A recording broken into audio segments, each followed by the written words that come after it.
gosto de lembrar sempre que eu usava a camisa do Flamengo quando era pequeno.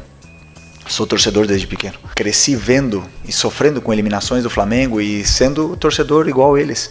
Então, quando eu me coloco no cargo de jogador, primeiro, escolha vir pro Flamengo, pro meu clube do coração, é uma escolha de vida primeiro, mas sabendo da cobrança que tem. Já sabia. Eu estava vendo o Diego Ribas, um dos meus melhores amigos no futebol, estava vivendo toda essa cobrança e eu via de longe isso. Mas eu quis viver esse desafio de trabalhar no Flamengo, de viver essa torcida, o bom e o ruim. Quando, como treinador, a partir do momento que eu escolhi começar aqui, o clube me abriu as portas, me deu a oportunidade, eu sabia perfeitamente a cobrança que tem, porque eu vi a troca de nove treinadores antes de eu entrar. Então, eu sei a cobrança, eu sei o difícil que é, mas eu sempre acreditei muito em mim. E o melhor de tudo, que eu sei que o torcedor também acreditou em mim. Me deram muita confiança, acho que eles que convenceram, talvez, né, o torcedor convenceu a diretoria em me colocar nesse cargo. Eu tenho uma conexão muito forte. Eu falei antes de vir pro Flamengo que eu não tenho esse perfil de dar carrinho, de lutar, de gritar,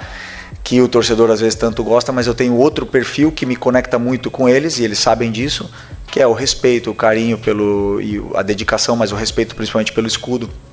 E tudo que eu fiz aqui eu dou e dei a minha vida pelo Flamengo, eu deixei minha alma aqui dentro. Quando o torcedor cobra, ele tem razão. Ele tem razão. O resultado não está vindo, ele não está se sentindo representado pela equipe que está jogando. E eu já falei outras vezes, eu sou o responsável por isso. E eu sei disso. O que eu fiz muito foi trabalhar mais ainda, porque a única coisa que eu posso fazer é trabalho, melhorar, dedicar e tentar retribuir e evoluir como treinador para poder devolver esse carinho que o torcedor tanto brindou para mim todos esses anos. Foram os anos mais felizes da minha vida. É o que eu vivi aqui no Flamengo, na vitória e na derrota. Sempre quero retribuir o máximo possível por esse carinho que eles sempre me brindaram. Então, podia te dizer que dói, mas não. Eu entendo perfeitamente o torcedor, e o que eu posso fazer é eu fazer melhor ainda para poder trazer eles para o nosso lado de novo. Mas o que me deixou orgulhoso foi que, protestaram, mas durante o jogo apoiaram os 90 minutos os jogadores, e isso se viu, o reflexo disso nos jogadores com a bola, como eles foram recuperando a confiança, porque a torcida esteve do nosso lado durante esses 90 minutos. Acaba o jogo, o protesto é totalmente válido, e eu sou, como eu sempre falei, fui um torcedor. O ciclo de Filipe Luís no Flamengo chegou ao fim de uma forma que ninguém esperava.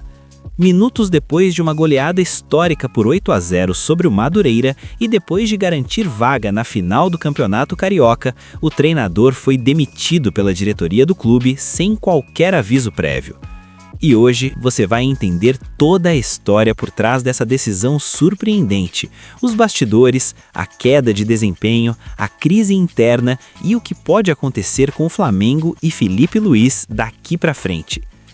A verdade é que o clima no Flamengo já não era dos melhores. Mesmo com um elenco fortíssimo, recheado de estrelas e campeão de praticamente tudo nas últimas temporadas, o time começou 2026 com o pior desempenho em 10 anos.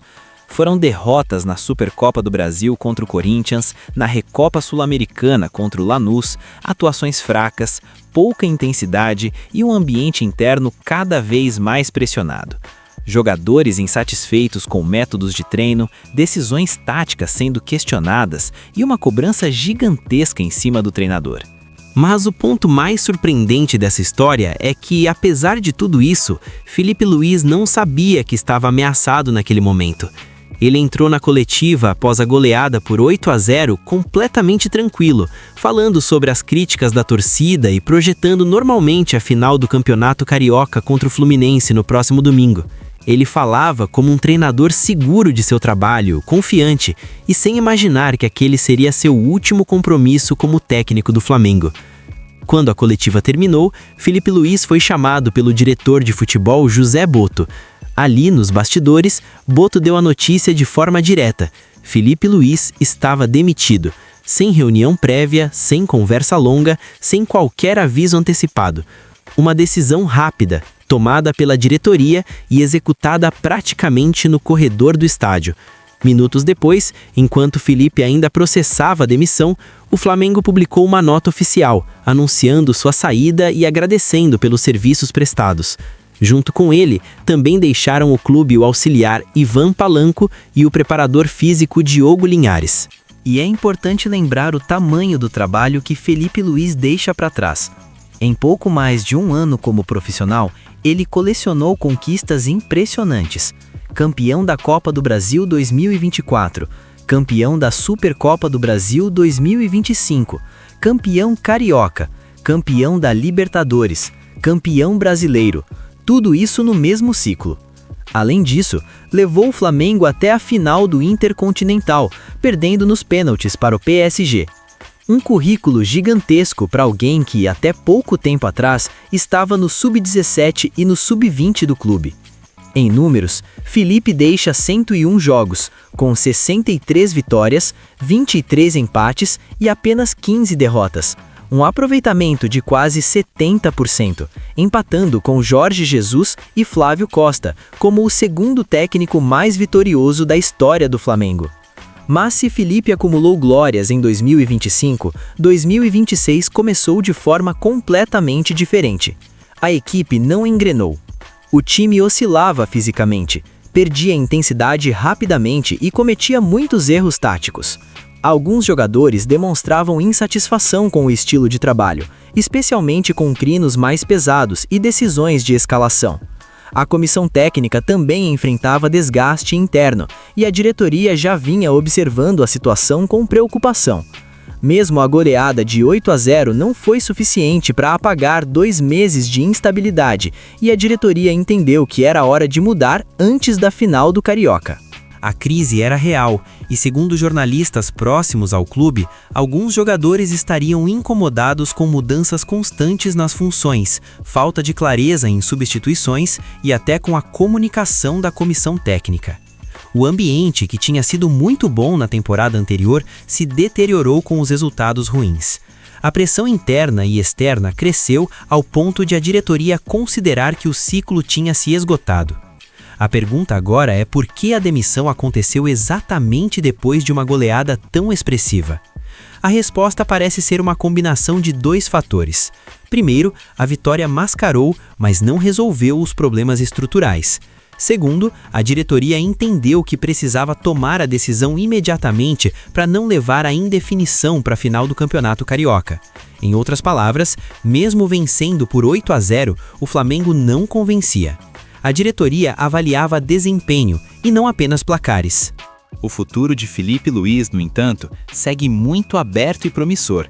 Mesmo saindo nesta situação, ele deixou uma ótima impressão no mercado. Impressionou pela capacidade de comando, pela evolução rápida, pelo conhecimento tático e pela habilidade de trabalhar com jovens. É quase certo que surgirão propostas para ele, seja no Brasil, seja no exterior.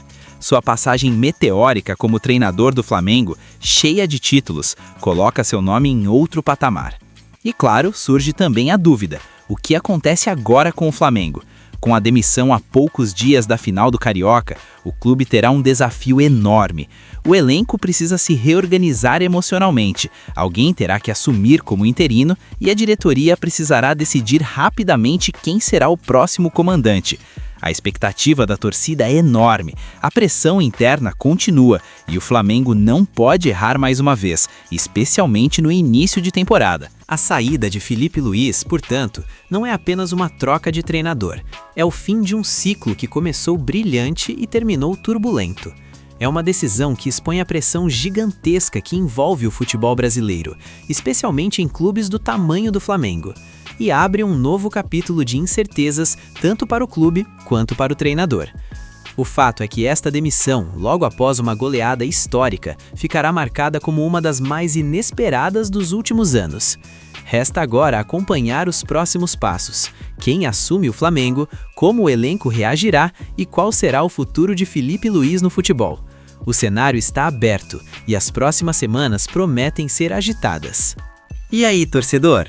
Você concorda com a decisão da diretoria em demitir um técnico tão vitorioso assim?